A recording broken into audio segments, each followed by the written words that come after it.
shirt. Okay, sorry, just rearranging my pants.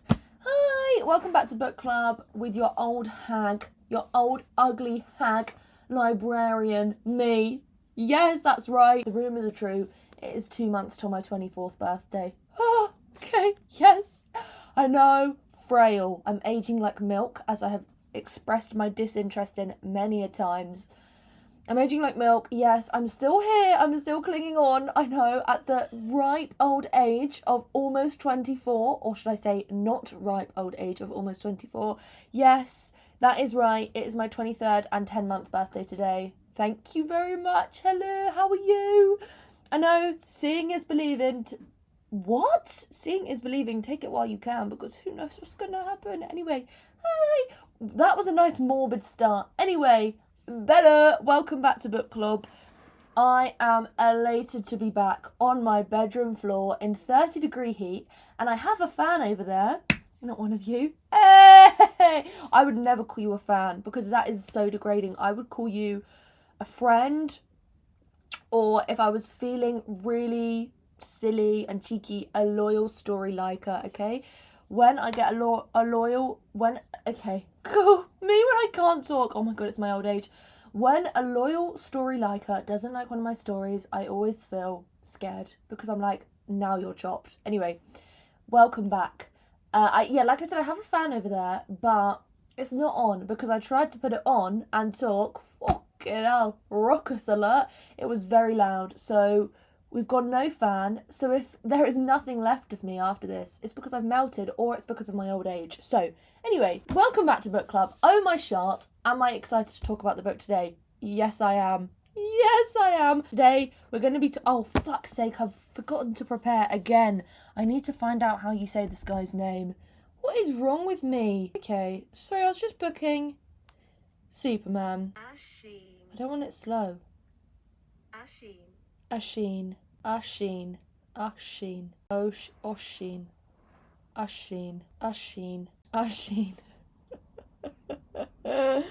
I always think like, oh, I want these to be really clean and well done, and it just, even when I try, it just doesn't work. Oisín.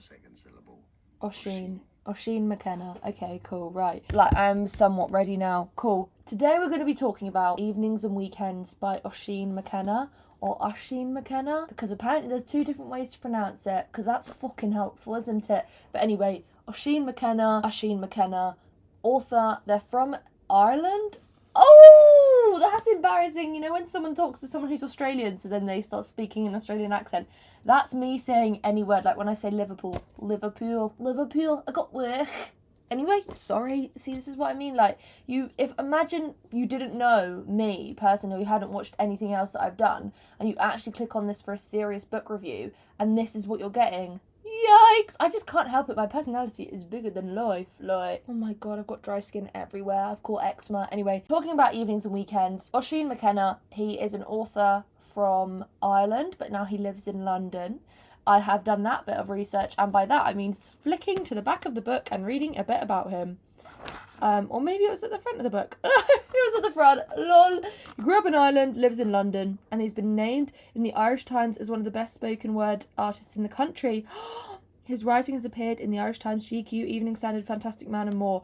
Rightfully so. My fucking god, girls, this book changed my, well, what would I say? It changed my life. Well, to me, like a good smoothie can change my life. So like a good book, bloody hell, it's like it changes the trajectory of it. This book was amazing. Okay, I've got my notes on my iPhone. Sorry, I didn't write them out because I'm lazy at the moment. But this book, okay, let's start from the beginning. And I've got my questions written down. And last time I had them written down and I was just trying to go off with the dome to say the answers. Now I've actually written down like a little broad answer so that I can elaborate but actually have a starting point, because fuck me, otherwise I don't know if I'm coming or going.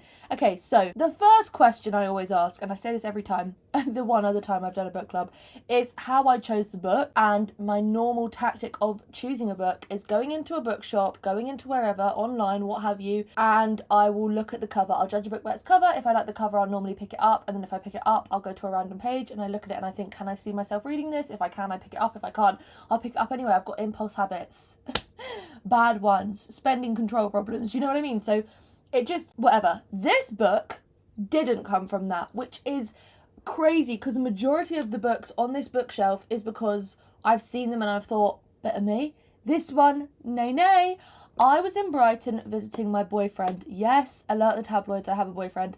And I was speaking to his housemate who also loves reading, and she said that she had seen this book on TikTok a lot. And obviously, if you didn't know, I've actually, Lola Young commented on my TikTok, so I re-downloaded it to reply to that. But I've deleted TikTok recently. I just feel like I'm slowly decaying bodily, because I'm almost 24. And mentally. Okay, I need to stop saying things like that. My anxiety is too bad. Anyway, so I deleted TikTok. But apparently, this is quite... Oh, wrong way. This is quite big on TikTok. And it's in a lot of, like, you know, on Book Talk, where they're like, if you like this book, you'll love this book. Apparently, it's been in a lot of those. So I was like, oh, okay, I'll pick it up. So I read the blurb, and I was thinking, I can see myself reading this, and I picked it up. Not to mention the colours. Are you lying? I'm actually like a small child, or like, you know when a magpie sees a shiny thing and it gets like a semi? That's okay. I don't know if that actually happens. But that's how I feel. I don't even have a D word, but I get like a lady boner because when I see bright colours, I'm like, yas, the yas gods have answered me. And I love the colours and I love the font. I don't know, I'm a real font person. Like I've got an eye for like, I like good looking things. Which is why ugly people should never talk. That's a joke. That's a joke. I would never call anyone ugly unless they were rude, because then that is actually very much like allowed, because you're an ugly person internally, like on the inside if you're rude. So you can catch a stray on the outside as well. Anyway, sorry, I'm not trying to be, I'm just having a laugh. You know me, I love a bit of fun. Anyway, so love the font, love how it looks. Thought to myself, and I like an Irish author as well, Sally Rooney, lest we forget. So I was thinking, okay, I'm going to pick it up. The blurb says, okay, I'm going to read you the blurb and then, or maybe I should just read my little summary, or should I do both? Let's spoil you. It's Friday, whatever. It says London, June 2019. Maggie is 30, pregnant and broke. Yikes! It doesn't say that. Faced with moving back home to the hometown. Okay, what? Right, cool. Faced with moving back to the hometown she fought to escape. She's wondering if having a baby with boyfriend Ed will be the last spontaneous act of her life. Ed, meanwhile, is harbouring secret dreams of his own. When I read that, I was like, oh my god, he yearns for the mines. He doesn't. Anyway, and that's not even a spoiler. Paul hates his office job and is living for the weekend. 2 true girls, while falling for his housemate Keith. Yikes. But there's a problem. Keith already has a boyfriend. No! Then there's Rosaline, Phil's mother, who's tired of feeling like a side character in her own life, aren't we all? She's just been diagnosed with cancer. No! And is travelling to London to tell Phil if she can ever get a hold of him. Phil that.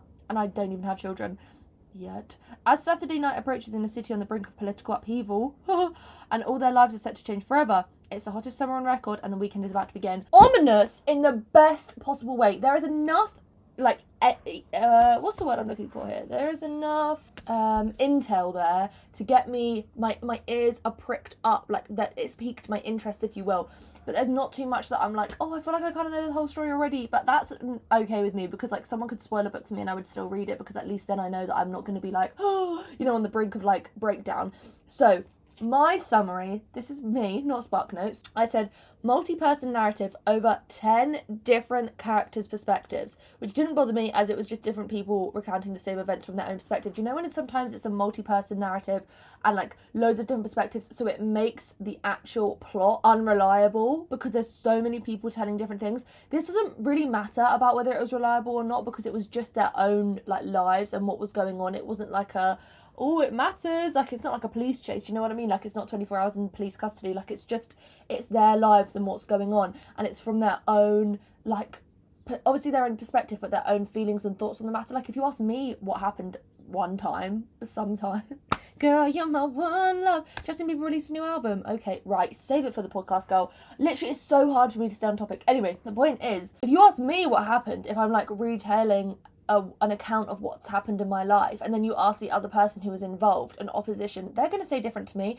but that doesn't matter, because I love gossip, I love juicy boots, so this was like perfect, you know what I mean? So it's based in London, around a group of friends in their late 20s, early 30s, or 30 on the dot. Oh, I'm not far from that. Dealing with huge life changes, moving on from where they are and evaluating what is best for them and making big decisions. Majority of the book is set over 1 weekend. That is what you need to remember here, okay? There is a few things that I'm going to be like, keep that in mind. This book is 342 pages long. Spoiler alert, I'll already skip to the next question. But that's how long it is, okay? And it's set mainly over one weekend. I think the last maybe 20 pages are a few weeks after that weekend's taken place. So that is crazy to be able to write that much, that sheer amount of book over one weekend. That's talent. That's talent. That's all I'll say. Well, I'll actually say a lot more than that. Majority of the book is set over one weekend, which is absolutely insane, but it didn't feel slow at all because there were so many characters to hear from and so much was happening for it to ever feel stagnant. Not one part of this book did I think we're slowing down. We're not like we're coasting now. We're not really accelerating. We're hitting the brakes. I never felt like that once, not even once, because it was just so sorry. Sitting on the floor seems like a good idea until you do it. It was so like encapsulating. Like I felt like I was in it. It was rare. I was there. You know, it was pink and intense, and I absolutely loved it. In terms of themes, I would say the themes are death, mortality, repressed sexuality, homophobia, sexual assault, growing up, and sort of anxiety around the future. I think it's such a good book if you feel like your life is going nowhere. Me! Like, if you feel like, oh my god, what the feck am I doing? Obviously, I'm in a different sort of stage of life. Like, I'm not living in London, just got pregnant. I'm still living at home, thinking, what the fuck am I doing? But it's nice to know that this is all normal, and it just feels, again, very real. This is a very real feeling book that sometimes I'm like, damn, these people don't actually exist. Are you lying? Also, a huge part of the plot I forgot to put in the little summary bit is the fact that in this story, the entire time, there is just a bit of a... There's like a bit of an underlying plot about a whale, okay? That's how the book opens. They talk about a whale, and it's very like, at one point when I started reading it, I was like, bruh, who cares? Not who cares, because I care, and I actually felt bad for this fictional whale, but I was thinking, what has the whale got to do with anything? It has so much to do with everything. What happens to the whale kind of like is like a nice sort of shadow of what's going on in the plot, what's going on in the characters' lives, how the characters feel towards the whale. Like, it's very interesting how he used that in the plot to like make, like, it's kind of thought-provoking in a weird little way, which I didn't think that when I was reading it. I was just like, this fuck-ass whale. But now I'm like, damn, that whale meant more than we all knew when we read it. Me and you. I actually had to look up what we meant the other day. I couldn't remember if it meant yes or no because I'm stupid. Anyway, so like I said, 342 pages, and I always think, could some of them been cut? No. Every page in this book was essential. One thing about me, I love this book. Okay, that's like, spoiler alert, I love this book, and I think that if any of it had been left out, maybe some stories would feel like they were a bit gappy or had holes in them. It wouldn't feel very well rounded. But all of the stories and all of the characters were so well developed that it didn't feel like any of it was unnecessary, because there are some books, like I've said before, you'll read them and you'll think, I don't care, I didn't need to know this, okay? I don't care what your favourite pasta shape is. But this book, everything that was said, I was like, well, yes, I need to know all of this and a bit more, if you don't mind. Oh gosh, what am I doing? I'm very warm. Sorry, I'm getting overwhelmed already. It was 342 pages. How long it took me to read it, I think this is another testament to how good it was. I started this book on a Monday evening, and by the Friday evening the same week I'd finished it. And that is unheard of for me, because if a book is over, I'd say 250 pages long, oh yeah, it's not looking good. Like, it's going to take me at least half of my life, it feels like. But this book I finished so quickly because it was so well written, and I think that's why the plot was so interesting, but it could have failed a lot in terms of like if they had written it in a different style, or if the writing was just bad and not as descriptive and as enthralling as it was. It could have just so easily been a flop, but it was not a flop. It was so good. It was just, I can't actually get over how good it was. And I was just like, should I read it? Should I not? Should I buy it? Should I not? And then I was like, yes, I'll buy it. And it was on the first table in Waterstone, so I was like, that is a sign from the book gods that I need to get it. It was just amazing. It was such an easy read. I always think about how many times I had to reread lines, and if that is because I'm bored or if that's because I'm like enjoying it and I want to actually absorb what I've just read. And I said, I flew through this book. But I reread a lot of the lines when a secret was let out, because there was a lot of like secrets on another part to the plot that you didn't really know about, or like obviously you meet these characters as the age they are now, but they obviously have a lot of stuff that's happened to them before we meet them in the book. So it's like, wow, there's loads of stuff for them to tell us, and the way he does it is poetic. It's so good. And like I said, I had to reread so many of the lines. Bruh, what is my phone doing? Because, what did I say? I said flew through it. Sometimes I write stuff and then I'm like, what are you talking about? Flew through it, reread a lot of the lines when a secret was let out, or when the stories that included multiple characters came to a head, because there was a lot of stories that they would start telling it from one character's perspective, and then the next thing you know, the chapter's ended and another character has picked it up from their perspective. And I love that. I love a multi-person perspective because it makes it just so much snappier. Like, sometimes I feel like getting the perspective from one character on their own can make it quite stagnant, and you're kind of a bit like, snooze fest, like, who actually cares? This book, it was hard not to care about every single character involved as well, because they were all so interesting and so complex. The style of writing, and like in correlation to how easy it was to read, it was so easy to read, which is why I read it so fast. The chapters were different perspective of the different characters, and all the plot twists were incredibly well done and shocking. I remember reading one on the train and I was like, ah, Gag City, am I on the train to Gag City right now? What the hell, from Flopsville, where I live? Ow, I've got an itchy elbow. Oh, I'm so warm. Okay, sorry. All the plot twists were incredibly well done and so shocking. So well implemented into the plot and not rushed at all. Nothing worse than when you can obviously can't wait to spill your guts instead of feel your guts, and you just let it out too soon. A secret that's premature doesn't hit the same as like a secret that's built up. So like one of them, like there was a chapter, I don't want to ruin it, but there was a chapter where there was an interaction between a few different characters, and it didn't exactly like specifically, explicitly, me when I'm trying to find the right adjective, say who they were seeing and who they were talking to, and then it gets picked up in a few chapters time, and I was like, Gagatron. Like, it was absolutely, I was just like, wow, they've hit the Pentagon. You've really done this well. You have done this well. Honestly, I loved how it was written. The plot points that included multiple characters coming together were so satisfying and always revealed at the right time. Perfect time, shall I say. I genuinely can't tell you, this is me to you, tell you the amount of times I was so shocked by what was being revealed and how well it was done to incorporate so many different characters' perspective on the situation. You get every side of the story, which I appreciate.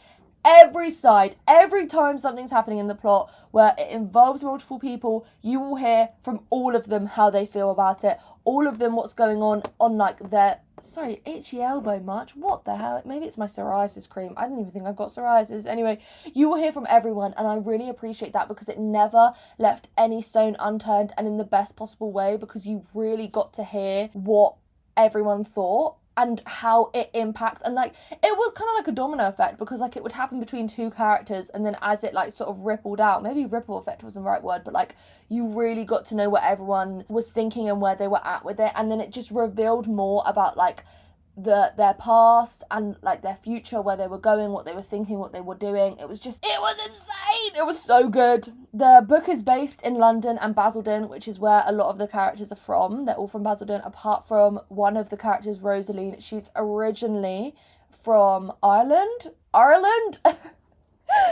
Girl, they are not your nachos. Anyway, and that is another huge part of it, is about religion and guilt, mainly on the side of like Rosaline being from Ireland and like Catholic guilt, how their attitudes towards women, women's rights, lesbianism, like, is that even a word, lesbianism? But like all these different things that she's an older character, and it's so well done, so you can really understand how bad Ireland was at the time when she was growing up, and how awful it was if you were gay, if you were just a woman wanting to have fun, if you wanted to have an abortion, like all of these things she spoke in depth about. And I just think it was so impressive, because obviously the author grew up in Ireland, but there was a lot of care and detail and attention, and obviously research gone into how bad it was.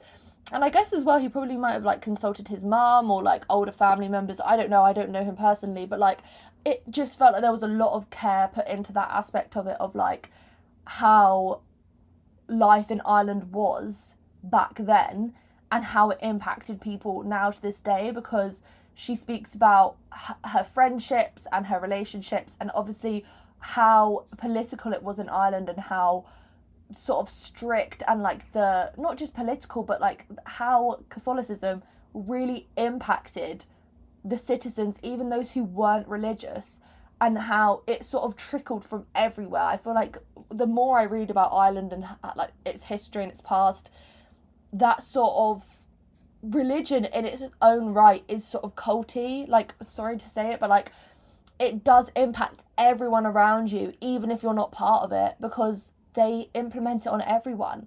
You know, there's so many people that preach what they think is right and what they think is true, even if it's not. It's all opinion based, it's all like what you believe, but it's sheer impact on the people around them because of how religious the country was as a whole.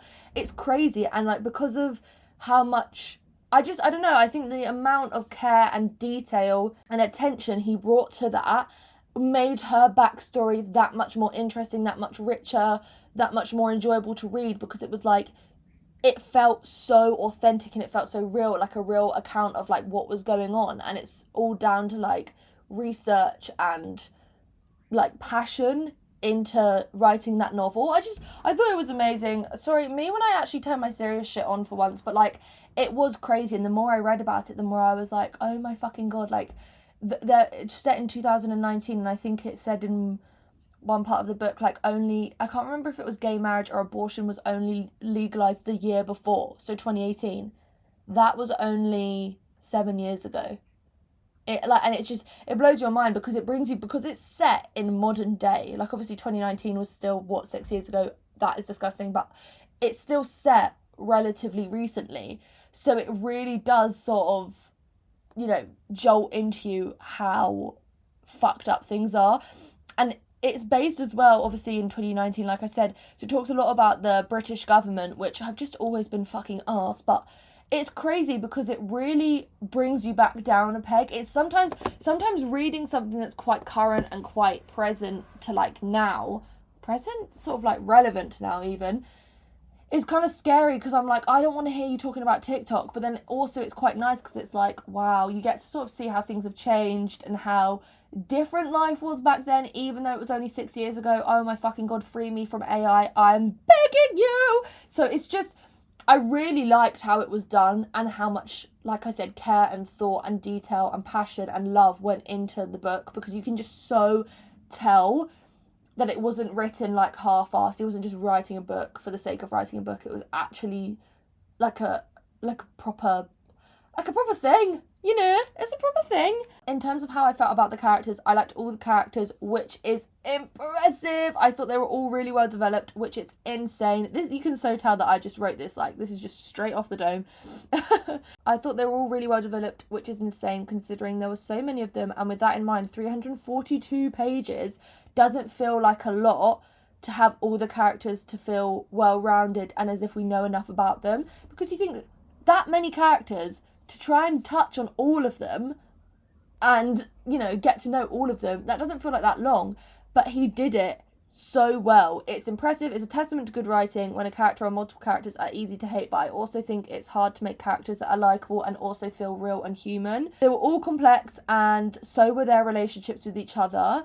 I genuinely was so impressed by how well he wrote each character, considering just how different they were, and none of them felt half-assed or like he was just trying to achieve something. He just did achieve it. Like, he just did such a good job. And like I said, not just the characters themselves and their personalities and their trauma and what they'd gone through, but also how intricate their relationships were with each other. It was so complex. It could have been so easy to fuck up. Like, genuinely, if he'd fucked it up, I would have been like, good on you, mate, because like, you've written 10 different characters, which I feel like is so hard to think of 10 different characters, think of 10 different backstories, and then relate them to each other. Then also write about London, this Wales where they were living, and then Basildon, and have this extensive knowledge of Basildon. I'm not even sure if he ever lived there, but wouldn't be surprised if he had, because he spoke in detail about it.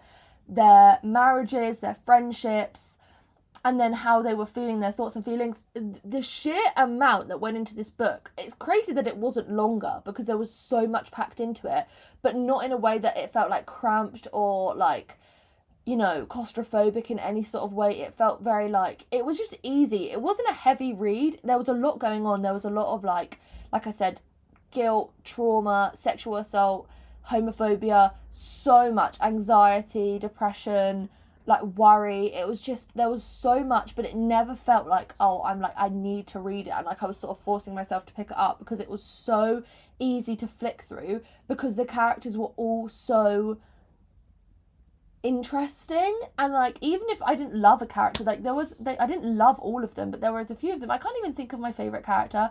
Maybe it was Phil. I really liked his chapters, or like his like chunks of plot, I guess. That really hurt. Smacked myself way too hard there.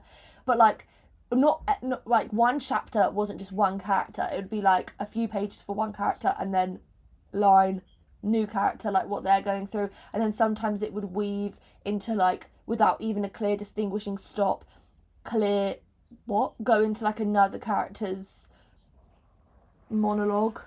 I guess it's a monologue. I don't really know. Like their chain of, like their shit. I don't know. I don't even know what to call it. Like their own bit, you know. And I really liked Phil. I thought he was very relatable. I thought a lot of how well his anxieties were described, how he feels towards his parents. Like there was just so much to him. There was so much to everyone. But he was really like, you kind of, at first when he described himself, like it felt very much like what you see was what you got. But then he was like, he had a lot to him, like an onion. Layers, like he had a lot to him. There was a lot behind what was going on. I don't know, I thought he was very well done. I thought all the characters were well done, like I said. But I really liked reading about him. Also, like his relationship with his brother, his time growing up. He spoke a lot about his childhood. I thought it was all so interesting, and to hear the experience from a gay man, it was really refreshing, really eye-opening, thought-provoking. Like anything that it could be, it was, basically. I'm just saying things, and it was all of them. Could I visualize it? Yes. I visualized the characters before their looks were revealed, like before they were described, their physical appearance, and then I was shocked when their physical description was described. Like I think I saw Ed as a blonde guy, but I don't think he was blonde. I don't know how I remember seeing Maggie. I think maybe I saw her kind of like gingery. I don't think she was. I saw Phil one way. I did struggle to visualize Keith, but that wasn't out of like, because he wasn't written well, but he was more of like a backseat passenger in this novel. Like he wasn't, he had a lot written about him, but from other people's perspective, not so much of his own. But it was really interesting how I visualized all these people, or characters, should I say. Me, when I say people, about people that aren't real. And then when their physical descriptions were described, I was like, gag, that's not how I saw them at all. I think you got that wrong, mister. Anyway, sorry, I lied. Was I sad when it ended? Yes, in capital letters, YES. I was so intrigued as to how he was going to end it, as there was a lot of loose ends to tie up, and it had a real chance of being a terrible ending, but it was so well done and so well rounded.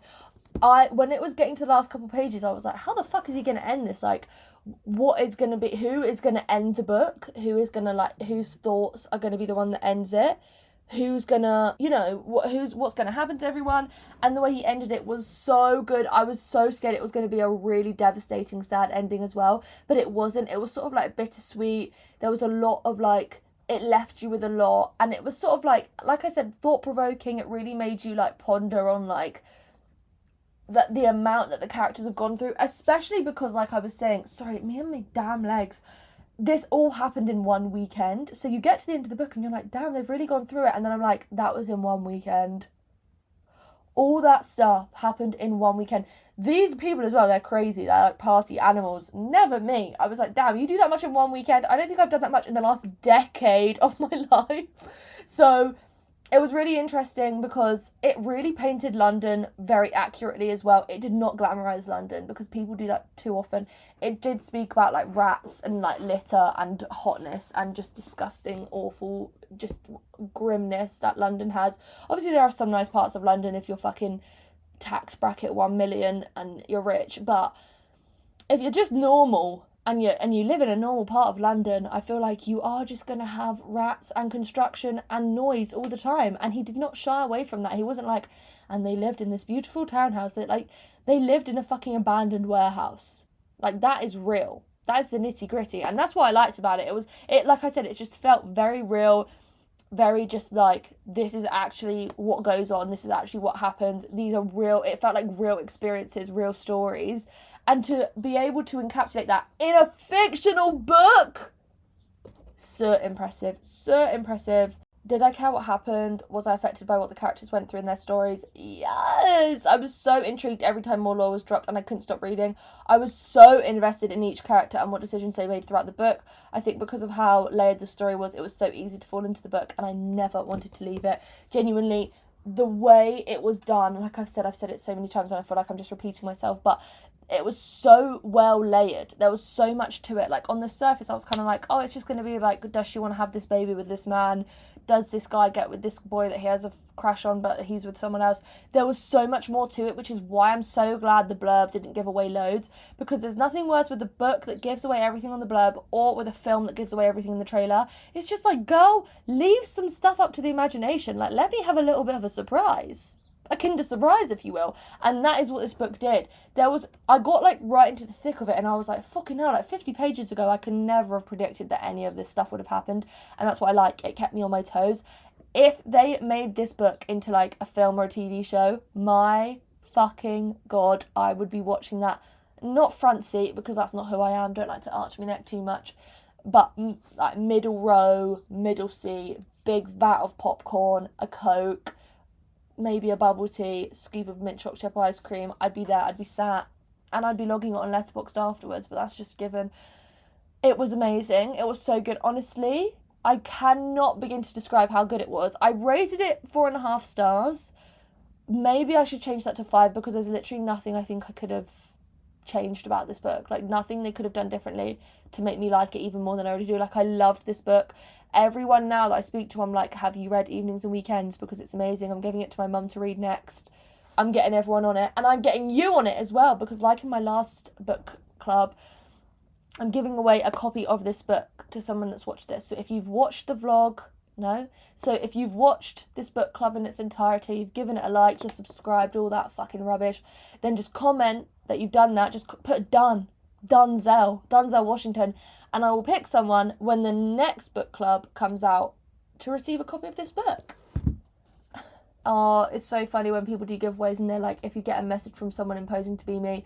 I don't know anyone that would want to impose to be me, let alone be me, so there's no need to worry about that. But yeah, if you want to win the book club giveaway, be top of the table for litmus, then just comment done once you've liked the video and subscribed to the channel, which you might already be, thank you God, and I'll send it to one of you fuckers and I will comment. Actually, I need to sort out the last time's book club, because someone won that one and I haven't sorted that out yet. So if you've commented done on the last book club, if I've replied to you saying you're winning, that means, guess what? You've won. So that's pretty cool. But yeah, that was Evenings and Weekends by Oisín McKenna. An amazing book. I could not recommend it more if I tried. If you do read it, or if you have read it, please let me know what you think, because I would love to talk about it even more than I already have.